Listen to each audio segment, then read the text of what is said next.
Bonjour à tous et bienvenue sur Low Class TV, la chaîne où on review l'intégralité des épisodes de Pokémon. Parce que t'as Low Class ou t'as pas Low Class. 149e épisode, une escouade qui a le feu sacré. Les héros sont dans une ville où est organisé un concours de pompiers Pokémon. Là-bas, il va retrouver la troupe des Carabaf qu'on avait vu dans un épisode sur les îles Orange.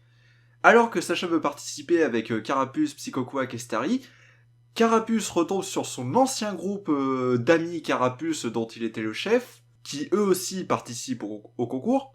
Sacha va très vite se faire éliminer et son Carapuce va prendre le lead du groupe de Carapuce qui n'arrive pas à s'organiser entre eux. Une attaque de la Team Rocket plus tard, le groupe des Carapuces vont les battre et ensuite gagner la finale du tournoi contre les Carabaf du pompier des îles Oranges. Ce qui fait que le Carapuce de Sacha retournera avec son groupe de Carapuce pour on ne sait combien de temps. Alors, c'est un épisode qui part du même principe que l'épisode de Dracofeu. J'avais dit quand j'avais parlé de cet épisode que Dracofeu était parti parce qu'il était trop puissant et qu'on Carapuce et Bulbizarre à la limite on pouvait les garder car ils étaient bien plus faibles. Ils avaient plus une apparence de Pokémon plus faible. Là, visiblement, on abandonne Carapuce, et je pense que c'est un peu dû au fait qu'il fallait libérer de la place dans l'équipe pour continuer à capturer certains nouveaux Pokémon. On sait que Kaiminus va venir, même si on n'a pas vu l'épisode, on sait qu'il va arriver. Entre Oscarino qui a été transféré chez le professeur Shen, mais qui va revenir, on le sait très bien, et possiblement d'autres Pokémon à venir, je pense entre autres à Nawarfang, c'est normal qu'il faut laisser un peu de place, et bah là on fait ça de manière un peu violente à dégager deux Pokémon importants. D'ailleurs, Bulbizarre aussi sera mis de côté, mais bien après pour le coup. Bref, ça c'est pour l'intérêt de l'épisode sur la longueur de la série. Après l'épisode en lui-même, franchement, les références à d'anciens épisodes, c'est plutôt agréable, je trouve, entre la troupe des Carabaf et les anciens amis de Carapuce.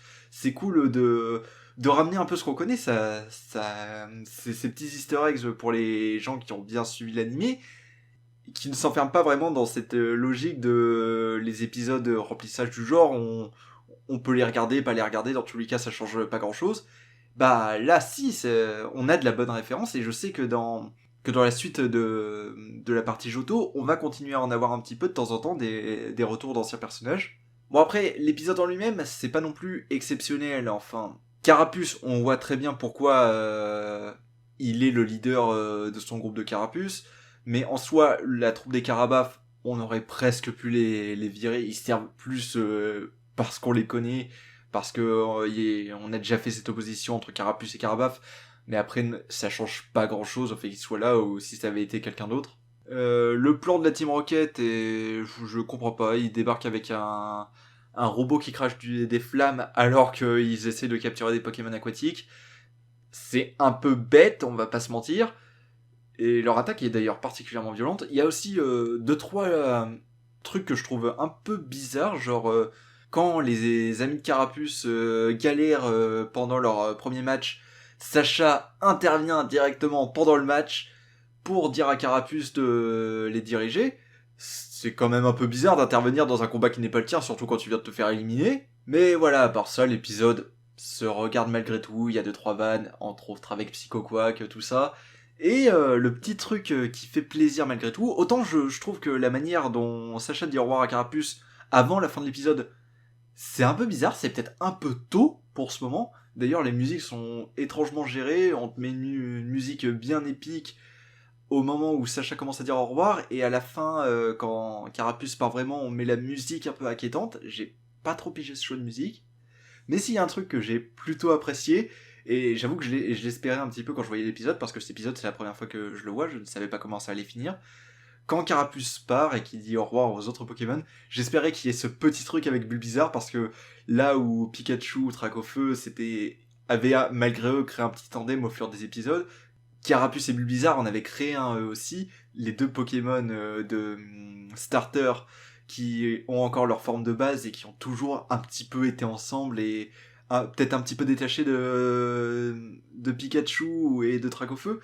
Et bien ce moment où Carapuce dit au revoir à Bulbizarre, et que Bulbizarre, même si comme il a son petit côté peut-être un peu renfrogné, un peu solitaire, qui veut pas le montrer directement, mais que que sa manière de lui dire au revoir avec ses folianes, c'est vraiment, oui, on a bien traversé ensemble, donc malgré tout, tu vas me manquer, pro. Et ça fait plutôt plaisir. Et voilà, c'est à peu près tout ce qu'il y avait à se dire sur cet épisode.